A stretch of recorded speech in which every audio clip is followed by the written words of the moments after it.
વારાણસીની પવિત્ર જગ્યા પર, જેને નૈમિષારણ્ય કહેવામાં આવતું, ત્યાં તમામ ઋષિ મુનિઓ શિવ મહાપુરાણ સાંભળવા માટે એકઠા થયેલા અને સૂતજી વ્યાસપીઠ પર બિરાજમાન છે. આ સમયે સૌથી પહેલા પધારેલા ઋષિ મુનિઓમાંથી જે સૌથી શ્રેષ્ઠ છે તે મુનિ સૂતજીને પ્રશ્ન કરે છે.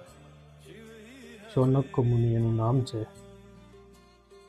એ પ્રશ્ન કરે છે કે શિવજીની ભક્તિ લાગી જાય એના માટેનો કોઈક માર્ગ બતાવો. ત્યારે એના જવાબમાં સૂતજી શિવ મહાપુરાણનું મહત્વ સમજાવે છે. શિવ મહાપુરાણ ભક્તિ વધારનારું છે. જેનામાં ભક્તિ વધી ગઈ ને એ કોઈ દિવસ જૂઠા માર્ગે ચાલશે નહીં. જીવનભર પોતાનો ધર્મ ચૂકશે નહીં.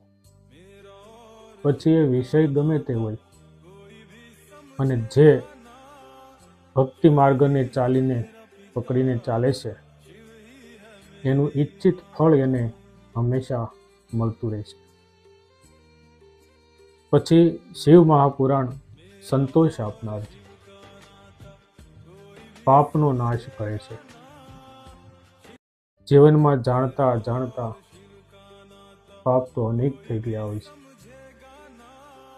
એ તમામ પાપોનો નાશ કરનારી શિવ કથા છે. એનો મતલબ એવો નથી કે પાપ કરી લેવા અને પછી શિવ કથા સાંભળી લેવી એટલે ધોવાઈ જશે. નહીં. તમને તમારી ભૂલ સમજાય અને એ ભૂલને તમે સુધારવા માંગતા હો એવા સમયે તમારું પાપનું ધોવારણ શિવ મહાપુરાણ કરી દેશે. એને સાંભળવાથી, એને બોલવાથી, તેનું મનન કરવાથી આ લાભ ચોક્કસ મળે છે. શિવ મહાપુરાણ રસાયણ સ્વરૂપ છે, એટલે કે જિંદગીના દરેક ક્ષેત્રમાં તમને એવો માર્ગ આપશે કે જે માર્ગ સાચો હોય. ત્યાં કોઈ જાતનું નુકસાન ન હોય, કોઈ જખમ ન આવે, કોઈ પીડા ન આવે. કાળરૂપી સર્પનો નાશ કરનાર પણ કહેવામાં આવી છે.